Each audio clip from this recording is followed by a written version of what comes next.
Hey, good evening everybody. Tonight's recipe is spicy meat pies. Okay, this is a recipe I've been experimenting around with and I hit a good combination. I hope you like it. You can always change it for your own liking. That's not a problem. These pies are really sturdy, alright? I like these because they're good to bring for lunch at work, okay? And they take some handling and they don't break up. The dough comes out a little chewy. It's a little surprising, but it does grow on you. They're really good cold. You can eat them hot too, but I'm actually cooking this for a lunch dish to be served cold. Alright, so they're pretty easy to make. What I'm first going to do is I'm going to fry up some extra lean ground beef. Alright, and then after that I've got 2 onions that I'm going to chop. I've got the spice blend here that I'll give you.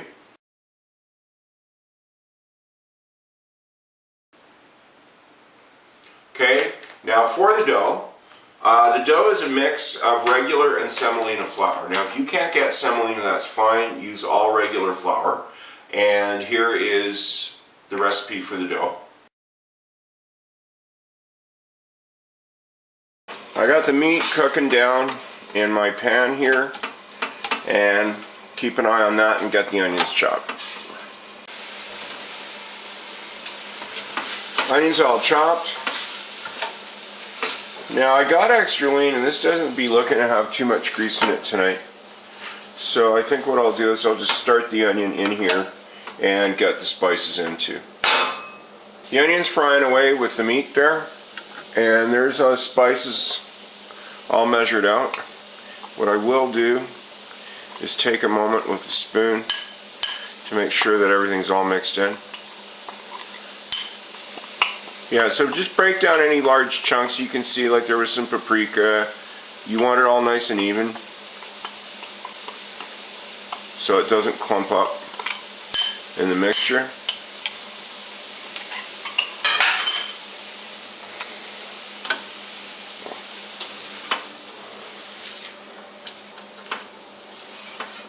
And it seems like a lot of spice, but this actually has a very subtle flavor that's actually really nice.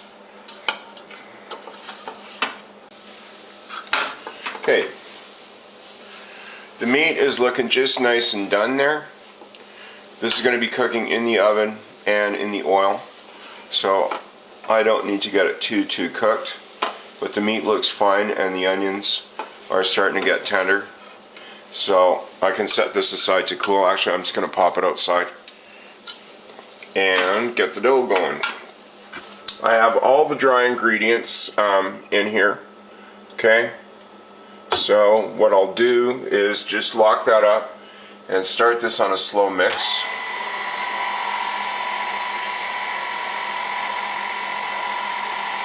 And let that go for a minute or so before I add the water. So it looks pretty mixed. I'm just going to give it a quick feel. Make sure that there's no clumps, anything stuck before I put the water in. Yeah, it looks fine. So I'll add the water in portions. Okay, about thirds. Mix it up a bit.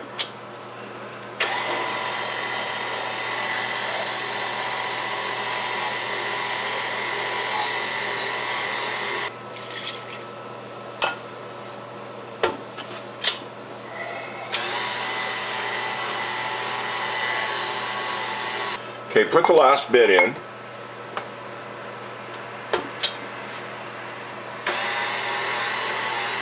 And after that's had a chance to mix for a bit,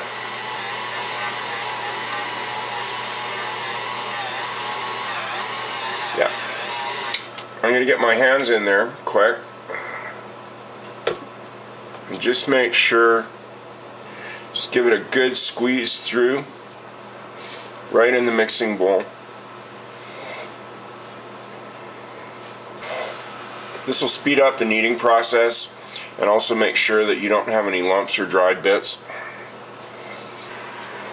Alright, most of the flour is picked up. The dough hook will get the rest of it, and I'll let this go for about 5 minutes. The dough's just come out of the machine. It's looking really nice here. What I will do is I'm going to give it a quick knead on the cutting board. Make sure that I've got absolutely all the lumps pushed out.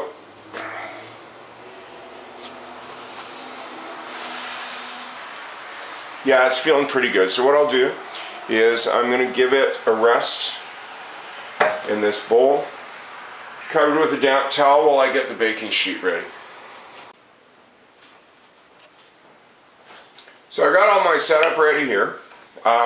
These are a little complicated to make, but they're fun. Alright, so the filling first of all has to be completely cold, and what you do is you tamp it down.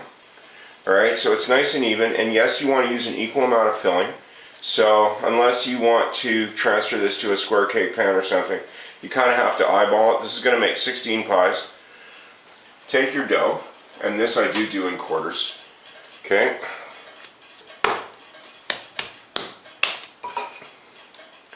So cut the dough in half. Cut that.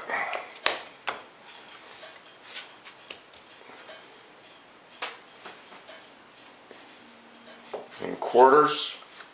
Okay, so this is going to make 4 pies, right? So the easiest way is to roll it out into a log. So that's 1, 2, and again put what you're not using back in the bowl. Now this is a wrapped pie, so this will go into, like I said, this does get a little messy. Okay, so kind of flatten out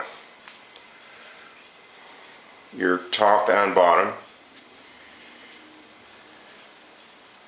Okay, do one bit at a time. So what you're going to do is you're going to dip it in oil. You're going to keep a bowl of oil handy for this.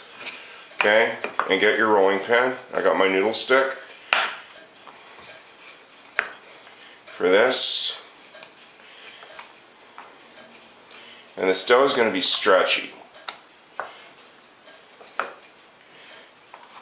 So what you do is just basically try to roll it out as thin as you can, that you can still handle it. Thinner is actually better for this. It will be less chewy and it will cook better.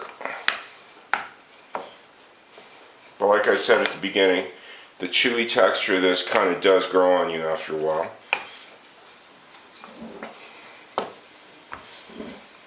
Okay. Yeah, it's starting to wrinkle over on itself, so that's good enough for the first bit. Okay. Then I get what I'm hoping is an equal portion of filling. Okay. Just get that out there. Alright. Wrap that up. Now you can either go away from you or ahead of you, it doesn't really matter. Okay. And you're going to be wiping this with oil as well. Alright. It will tear, but when you got it right, yeah. So what you do is just leave this on the side while you do the next bit.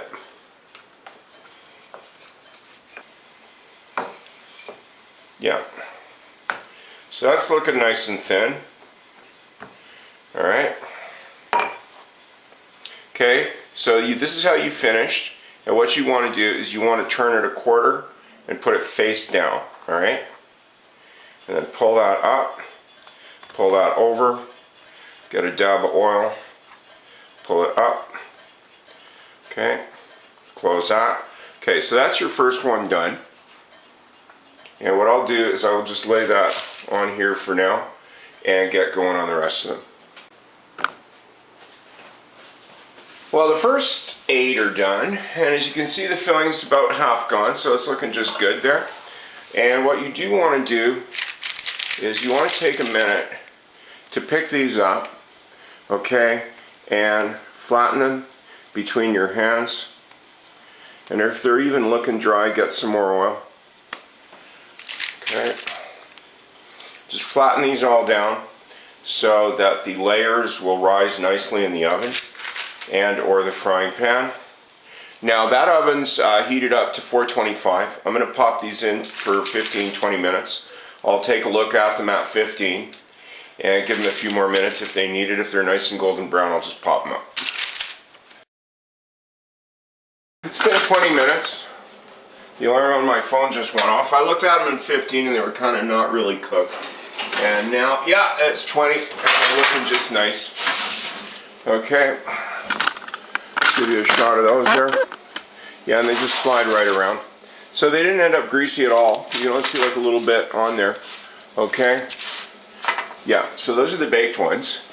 And what I'll do is I'll show you how to do the fried ones. So for the fried ones, you're going to use as big frying pan as you can get. If you haven't got one as big as mine, you'll probably want to do them in 2 batches.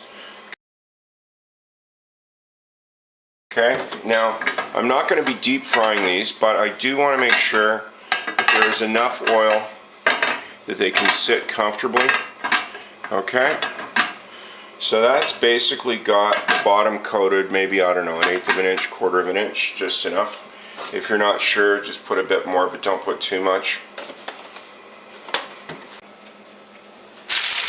So I've taken the time to flatten these again. Alright, now what you want to do is you want to put them in folded side at the bottom. Alright,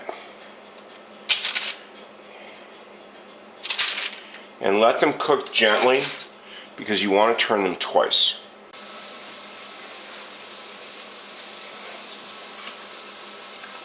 So it looks like they're ready for the first flip there. Now this takes a little practice because you don't want to splash the oil like everywhere. Okay. I use the tongs and a spatula for this. And you want to make sure, whoops, that they don't stick together, okay? Okay, so I don't know if you can hear making those little kind of whistling noises there. Yeah, so that means you can turn them again.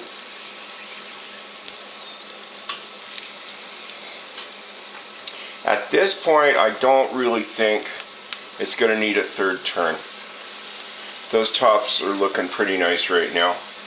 And what I want is I want the bottoms to seal and brown. Okay, so just take a peek at the bottom there. Yeah.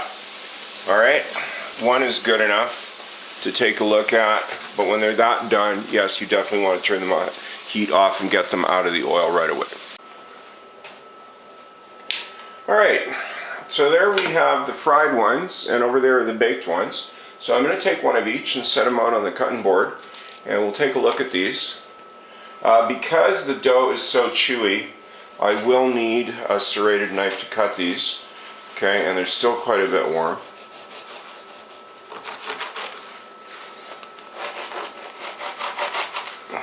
Seems to be a bit more air in the baked ones. Okay. Okay, so we got a nice close-up on those. Okay. Yeah, and as you can see, the layers actually did separate.